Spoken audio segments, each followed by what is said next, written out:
येणाऱ्या ज्या काही जिल्हा परिषद आणि पंचायत समितीच्या निवडणुका आहेत, या निवडणुका आम्ही महाविकास आघाडीच्या माध्यमातून काँग्रेस, शिवसेना, उद्धव ठाकरे गट, स्वाभिमानी, आंबेडकरी विचारधारेचे काही कार्यकर्ते, काही समविचारी पक्ष, आम आदमी पक्षाचे काही कार्यकर्ते, अशा सगळ्यांना बरोबर घेऊन आम्ही ही निवडणूक लढवत आहोत। आणि उमेदवार निवडत असतानासुद्धा एक सामाजिक समता, छत्रपती शिवाजी महाराज, महात्मा ज्योतिबा फुले, डॉक्टर बाबासाहेब आंबेडकर यांच्या विचारधारेला कुठेही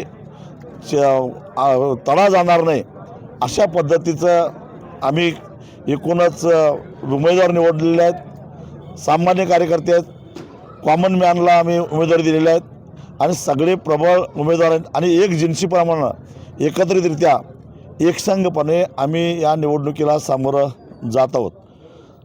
जागा वाटप होत असताना अवघ्या अर्ध्या पाऊण तासामध्ये आमचं जागा वाटप संपलं।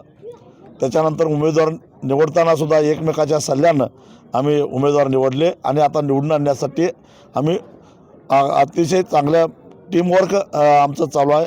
आदरणीय गणपतराव दादा असतील, मी असेल, स्वाभिमानीची सगळी टीम, काँग्रेसची सगळी टीम, शिवसेना, उद्धव ठाकरे गटाचे जिल्हा उपप्रमुख मधुकर पाटील असतील, तालुका अध्यक्ष संजय अनुशे असतील, डॉक्टर ऋषभ चौगुले असतील, हे सगळे शिवसेनेचे पदाधिकारी आणि बाकी सगळे समविचारी नेते मंडळी, ह्या सगळ्यांना बरोबर घेऊन सगळ्यांच्या विचारानं प्रचाराची व्यूहरचना आम्ही करतो आहे।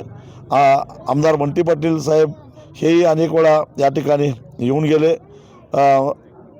माजी आमदार राजूबाबा आवळे, माजी आमदार राजू किसन आवळे, ही मंडळीसुद्धा आमच्याबरोबर आहेत।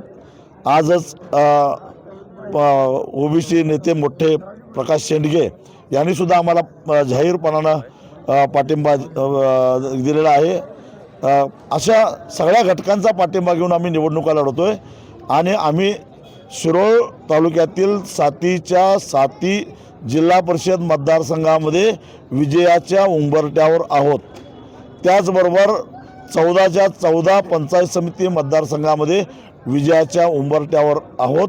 कारण आम्ही हा जो निर्णय घेतलेला आहे तो तालुक्यातल्या सर्वसामान्य माणसाला बेहद पसंत पडलेला आहे। त्यामुळे आमच्या सभा मोठ्या होत आहेत, सभेला उत्स्फूर्त गर्दी होती, आम्हाला गाड्या पाठवावं लागत नाहीत, माणसं गोळा करावं लागत नाही, जेवणावळे लागत नाही, पगार द्यावा लागत नाही।